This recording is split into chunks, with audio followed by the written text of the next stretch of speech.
Perkenalkan, nama saya Ita Purnamasari Kaka. Saya akan menjelaskan tugas UAS sejarah pemikiran ekonomi.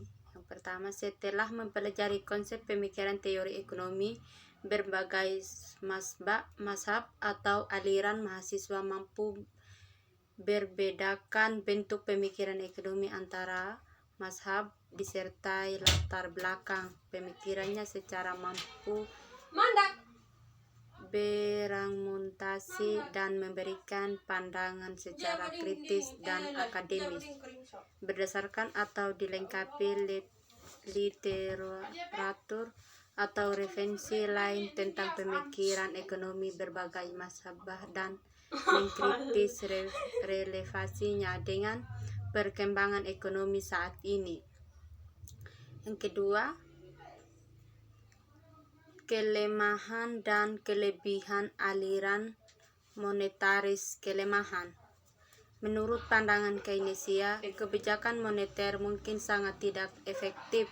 Beberapa kekurangannya berasal dari asimetri kebijakan tersebut, perubahan dalam kecepatan yang dapat mengagalkan kebijakan, dan ketidakpastian dan investasi yang diambil, terutama jika bukan bunga sensitif. Kekurangan utama dari kebijakan moneter adalah asimetri, yaitu suatu kebijakan uang ketat adalah sangat efektif guna mencegah pinjaman baru karena kelebihan cadangan dikurangi. Kaum monetaris mengatakan bahwa perekonomian cenderung berada pada keseimbangan tingkat output rendah yang disebabkan kurang ampuhnya mekanisme korektif untuk membawa pasar kembali pada posisi keseimbangan bermanfaat sumber daya. Yang kedua, kaum monetaris menyatakan bahwa turunnya suku bunga akan mendorong investasi dan turunnya tingkat harga akan mendorong konsumsi melalui Piogo Effect. 3. Dalam usaha meningkatkan laju pertumbuhan ekonomi dan dalam mengatasi pengangguran, kaum monetaris lebih menyukai kebijakan moneter yang kontraktif. Soal ketiga, ekonomi klasik menyatakan bahwa pasar bebas akan mengatur dirinya sendiri jika tidak ada campur tangan dari pihak apapun. Adam Smith menyebutnya dengan metafora tangan tak terlihat yang akan menggerakkan pasar menuju keseimbangan alami mereka tanpa adanya campur tangan dari luar. Soal yang keempat, pemikiran ekonomi kaum neoklasik. Mazhab neoklasik telah mengubah pandangan tentang ekonomi baik dalam teori maupun dan metodologinya.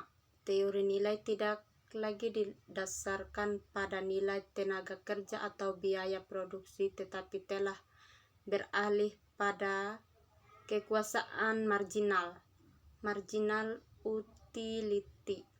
Salah satu berdiri mazhab neoklasik yaitu Ghossen yang telah memberikan sambungan dalam pemikiran ekonomi yang kemudian disebut sebagai hukum Keynes. Soal yang kelima, ekonomi institusional secara umum adalah sebuah mazhab pemikiran dalam ilmu ekonomi yang berisi dengan bahwa perilaku ekonomi seseorang atau suatu pihak sangat berpengaruhi oleh institusi tertentu. Institusi sendiri dalam hari ini memiliki arti yang cukup luas dan secara singkat dapat didefinisikan sebagai aturan main dalam suatu kelompok masyarakat, baik yang sifatnya formal maupun informal, yang sengaja disusun untuk membatasi atau mengatur hubungan antara manusia yang ada dalam kelompok masyarakat tersebut. Institusi formal dapat berupa peraturan. Terima kasih.